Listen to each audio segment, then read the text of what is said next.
I don't think we ever properly thought of a good intro for this. No, we absolutely did not. But, hello everyone. I'm the Anthro nerd that reacts to Fate's hot takes on historical people.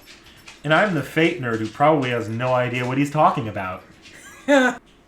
Since it's spooky season, for everyone's viewing pleasure, we thought we'd cover some traditionally Halloween-y characters, since we kind of accidentally thought to film an Ellie Carmilla video and have it released during October without planning it. That one just kind of worked out, to be honest. I didn't know that they were going to release a new...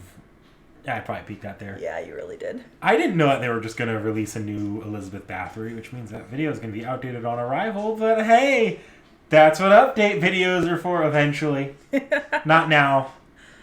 But with that being said, I think you have some common literary characters to show me that maybe happen to be related to Halloween-y things, like spooky, scary skeletons. Yes.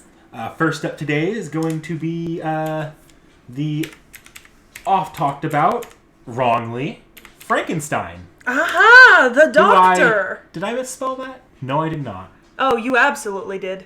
Did I? Frankstein? There's an R in Frankenstein. There's also no N. You didn't put the Frank N. Frankstein. Frankstein. Oh, God. This is just turning into a comedy of... Just typed in FGO. It would take you to the same place.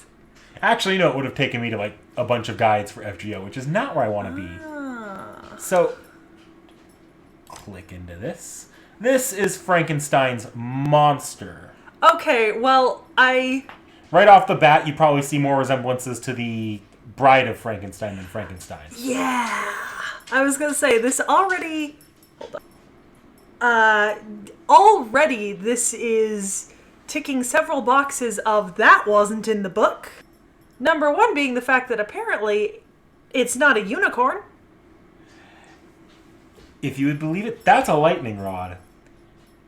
Actually, that makes a lot of sense. That's legit. Is there a reason why the nuts on the side of her neck are giant bolts over her ears? That's just a common visual thing with Frankenstein's monster, the nuts. Well, yeah, but they're normally down here at the neck. Actually, I don't know for sure if she has ears or not. Huh. She very well might not have ears under that hair. Lovely. You see, Also, I feel like I know of a character who's raised from the dead and has a big thing and violently hits people with a lot of strength. And I want to say I know a character who does that, and I literally could not tell you the name. I mean, I wouldn't know that character any more than you would, so... Yeah, I feel there's this nagging thought in my head that there's a girl character in some anime somewhere who is undead and has a big hammer or something like that. I know who I'm thinking of. I'm not an undead character, but I'm thinking of the little Chinese girl that serves the Asian opium guy in Black Butler. Tiny, cute little girl wields a ginormous fucking hammer and deals absolute wreckage. I'm afraid I have no idea who you're talking about. I didn't watch Black Butler. I think it's Mei Ling or something. I don't know. For all I know, they were drawn by the same artist. Knowing fate, fair. All right, so why don't you explain to me, first of all, why Frankenstein's bride is going by Frankenstein's monster? And then going by Frankenstein in the game? Yeah, well, I mean, technically... No, it should be going by Frankenstein. That's the... No. The common misconception here is that the monster's name is Frankenstein. However, in the books, the monster's name is not Frankenstein. Frankenstein is the name of the doctor, and I say doctor with no actual seriousness behind me because he is a college dropout grave robber. I guess that, at this point, it'd probably explain this. Good to explain this at this point. I mean, I feel like it's just Mary Shelley, but with a lightning rod and a giant ball hammer. So, as far as the Fate universe is concerned, Frankenstein's monster was created as an attempt to recreate the first biblical humans, Adam and Eve. So Well, well, that was the intent of the original Frankenstein in the book too. He's named Adam. well, in Fate, he made Eve first. See, that's counterintuitive, though, to the thought process of the character of Frankenstein, because the reason why he didn't want to create an Eve in the book was because he didn't want to have the option of breeding. Which, to be honest, people, you know how you can tell that he is not a doctor and did not graduate college? This man robbed graves to find body parts for these monsters, right? And didn't think that he could just, I don't know, not include the uterus if he didn't want them to breed. It's a simple solution, folks. Rather than create the female body and then rip it apart because you don't want them to breed and then bring the monster down upon you, just take out the uterus. Jack the Ripper did it. Why can't you? So, it just dawned on me the fact why this might seem off. Going to be counterintuitive to what you see in the book. Mm-hmm. That's because in Fate, and this is a collection of multiple servants that end up being like this, Victor von Frankenstein and Frankenstein's monster did exist. The book was based off of the real person that the author happened to write about or heard from down the grapevine. So that's why, and the implication of Fate is that there was inaccuracies to what the author heard versus what he recorded. Okay, that's still, I mean, I guess that explains something. I mean, I guess he could have heard about Frankenstein, the Bride of Frankenstein, and been like, maybe the female was the one we're talking about. Also, these fucking April Fools. I know, that's why I put them up there. But in the book where his intention was so that Frankenstein didn't breed, he wanted them to breed. So is there a male Frankenstein? No, because he wanted them to breed until he saw female Frankenstein, and female Frankenstein killed the dog. I want to make this comment with all possible sensitivity, but she hot. Why he say no? I mean, he didn't intend to fuck her in the first place. He intended to create the male, more traditional Frankenstein. So why didn't he? I mean, the babies of this thing would have been beautiful. Because at one point after her creation, she killed a puppy. And he was horrified at what he created, thinking he created the perfect human originally. Instead, he created a puppy killer. Look, did she kill a puppy because she wanted to kill a puppy maliciously? Or did she pull a thing like Frankenstein in the book where he's mistreated, hurt, ignored, and cast aside by the person who created him in every possible way? At first, no, she was not mistreated and ignored. And then she presented the puppy's entrails to Frankenstein, and it horrified him. Maybe she meant it as a gift. That's exactly what she meant it as. Exactly. She is a baby. She doesn't know any better. A lot of children catch bugs and then pin them up on their wall with little needles after murdering them in the name of science and having creative interests. This is really no different. She probably doesn't have a mentality of anything older than a toddler. I would hope. I mean, I would... Well, not really. No, not usually. But that did horrify Victor von Frankenstein, so he dismantled her. Upon dismantling her, he just left her to sit as he fled the country. Look, I mean, I have a lot of opinions about the original Frankenstein and Victor von Frankenstein. The original Frankenstein wasn't a particular upstanding guy either. And personally, I find him to be a lackluster college dropout who should never be a father to anyone. Because, look, if you create life, right, and this is creating life, you then have a responsibility to nurture that life so that they are... You have a responsibility to take care of that life until they are legally able to make their own decisions and such with, like, a more educated mindset. Your solution to creating life should not be... oh, this isn't what I thought it was, let me kill it and then run. I mean, in the books, he sees Frankenstein's yellow eyes and goes, oh god, I've created a monster. But if you actually read the books, Adam, the monster, is described, he is beautiful. He has deliberately been assembled out of only the most perfect parts that Frankenstein could find. In fact, it's just the yellow eyes that creep him out. I mean, being fair to the Fate one as opposed to the book one, at least the Fate one got shown a puppy's entrails first. Yeah, I mean, that's... Look, I still don't condone child abandonment. No, well, I don't condone child being taken apartment. Yeah, taken apartment. Yeah, no, that's not great either. I empathize for her. I sympathize with her. But as it didn't in the book, that didn't work here either. Oh, did she put herself back together? Oh, she put herself back together. Oh, good for her.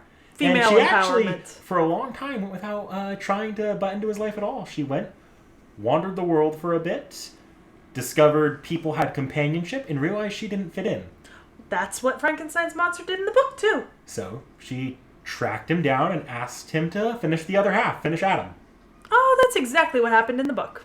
At which point he called her a monster and begged her to never come near him. Which is what he did in the book, yes. And like Frankenstein did in the book, she killed everyone near and dear to him to demonstrate what having a lack of companionship felt like. Yeah, okay, that's pretty standard to the book, you know? And I will say, Mary Shelley, the author, is the OG goth chick, y'all. I mean, she once fucked her husband on her mother's gravestone.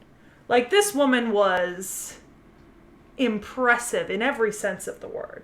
Like, she was the only member of a men's literary club that included her husband and a bunch of other really famous writers, and Frankenstein's actually a product of when they all got together and said that they'd write horror stories. So, it's pretty awesome. Well, as it went in the book, this is actually pretty accurate to the book from what I remember. He fled to the North Pole. Yes. She tracked him down. Yes. And pretty much watched him die. Yep, that's about accurate. And upon, realizing that he died, lit herself on fire. Yeah, I don't remember if Frankenstein lit himself I remember Frankenstein killed himself in the end. He might have. Or the monster did. Yeah, I don't think it was via fire, though, because famously in the book, the only thing he's afraid of is fire. Yeah. Yeah, but that sounds about right. Because then in the book is told from the perspective of the narrator who has found the diary of Victor von Frankenstein and a record of these things happening, in the North Pole, like on a ship or something like that, along with the corpse or whatever's left, I think. Like, a good section of the book is told, from a narrator's point of view. So, as for the servant ends up appearing in 2 Fate works. Fate Apocrypha, which is a Holy Grail war, Frankenstein's monster, Eve, Frankenstein as it's Please tell me that she is just monstrously strong. She is pretty dang powerful, actually. There's I mean strong, like lift weights strong. Oh, yeah. Okay, good. It's just she was in a Grail war with such notable figures like Achilles and Vlad the Impaler. That's an unfortunate matchup, my friends. Yeah. That is unfortunate. The man who is invulnerable in everything, everywhere except for his Achilles tendon and Dracula. And she went into that Grail war looking for, what would you expect, companionship. Yeah. Trying to wish that Adam actually got built. I don't know. I think she and Vlad would make a good couple. She actually refuses to be a couple with anyone she doesn't recognize as a kin. Oh, actually, that's fair. I could see her wanting someone of her own kind. And she's pretty strict about this, too. She had, an actual artificial homunculus. A question was asked to her, why don't you just take one of them? You'd have your wish granted immediately. She's like, no, I need someone more like me. Well, she didn't say that because she can't talk. Normally she would be able to, but not as a berserker servant. Oh, yeah, berserkers are berserkers. No, that's actually kind of adorable. I admire her for sticking to her guns there. And then she appears as FGO, as most servants appear in FGO. Although, I believe her appearance is in a timeline where she was on better terms with Victor. I don't suppose she has, a swimsuit version or something. She does. I will get to that in a minute, because I think you will appreciate certain aspects of that. The one thing I will mention in FGO is there is the occasional time where she is in berserker form, temporarily overclocked enough to be able to form coherent speech. Nice. Now, that's one of the most interesting things I see about the difference between the Frankenstein book and every portrayal of Frankenstein in a movie. Like, the common portrayal is, in the book, like I've said before, Frankenstein was, the monster, was incredibly beautiful. I mean, he was the perfect specimen of a man, very tall, very attractive. The only thing unnerving about him was his yellow eyes, obviously. And he was incredibly well-spoken. So he is incredibly intelligent in the books, capable of philosophizing and forming desires and having human needs and such. And in all of the movie portrayals and he's a cartoon, giant muscly zombie. Yeah, giant muscly zombie who goes, fire, bad, ah. And that's such a subversion of the actual, with Dr. Frankenstein as the intelligent one and Frankenstein as the dumb zombie, when in reality, it's a fucking dumb as rocks college dropout with the emotional maturity of a teaspoon and an actual eloquent atom. Well, as far as fate goes, the berserker form's a little bit more like that as far as mentality of being fire bad. Yeah, but in the actual, in the life version, she was able to speak by the end of her tenure run. I don't know what to call that. Sweet. No, I approve. I approve wholeheartedly of this cute little Lolita Frankenstein girl. I guess before I get on to her summer variant, I might as well explain some of the bullshit. Okay. She's got... So her major abilities tend to be electricity and mana. Like, of course. Using currents of that. She overcharges all of her attacks with electricity. That's actually... what the lightning rod is for? Yeah, that's why she has so many lightning rod things, and that's where it all comes out of, the stick here. Question, what classes does she appear as? Just Berserker and Saber for the moment. Okay. So it's Berserker and Saber. The second thing she can do is... Now, I don't know exactly all of the lore details that go into describing why she does this. I haven't been able to find out that much. But she does something called the Blasted Tree, which is this giant electrical tree she explodes into as a suicide attack. By destroying this thing. Overcharging with electricity and blowing it up using her body as a generator. That's pretty fucking metal. But that's, even though it's a suicide attack, it's actually possible for her to transfer her mind through the electricity and inhabit another body if there's one suitable nearby. Nice. So it's not, strictly speaking, a suicide attack. Electrical possession. Yeah. Ain't that creepy, because our bodies all have electricity running through them, kids. That's just a thing. Now, it's just a brief aside, because this is not going to be tied to the legend. There is a summer Frankenstein.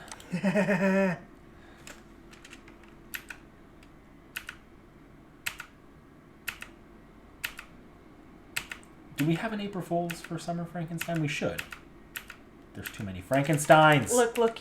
Look, you can go down here and go through a lot of them at once. And I'm going to say no. One definitely exists, but they don't have it listed here, yeah. It looks like. Which is fine. That's whatever.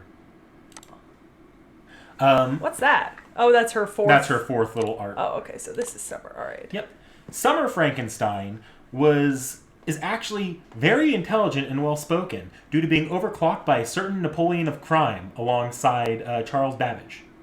Ah, I assume this is the Saber variant. Yes. Ah, well, okay, this is fucking adorable. This is the cutest thing I've ever seen. She refers to James Moriarty as Papa. I've never wanted to be someone more. Moriarty is daddy. Oh, that's adorable. Look at the little skirt. That's so cute. And James Moriarty actually returns that sentiment. Oh, 10 out of 10. Best dynamic. She absolutely deserves good daddy Moriarty. And that has been listed apparently canonically into a book about how to defeat specific evil servants. To defeat James Moriarty, you get a cute girl to call him Papa. 10 out of 10. Like a cute little girl, like daughter, not waifu. Yeah, 10 out of 10 daughter complex. I loved it. This is adorable too. Also, I like how they went with bandages, but it's still not incredibly... It's not tits out with bandages over the nipples. Yeah, now this is... This I object to. I object to that. What's this? That's the craft essence. So just extra art that's been done over. Oh, okay. Well, I think this is the cutest thing ever. And honestly, that is the best dynamic I've heard so far for a Fate Servant. This is so adorable. 10 out of 10. All right. Well, I think that's Frankenstein so far. What are your thoughts overall on this? Look, it seems to follow the book pretty exactly, other than just being gender bent or gender flipped. And there's a pretty good reason for it being gender flipped.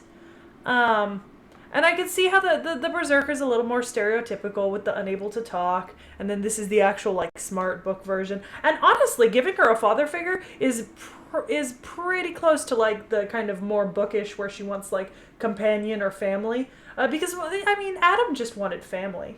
You know? The monster just wanted a family. He probably wouldn't have even asked for Eve anytime soon if Frankenstein had just stepped up and been a dad to the son he fucking created. You know? Like, God, get in it, fucking Frankenstein. I have a lot of animosity towards Victor Frankenstein.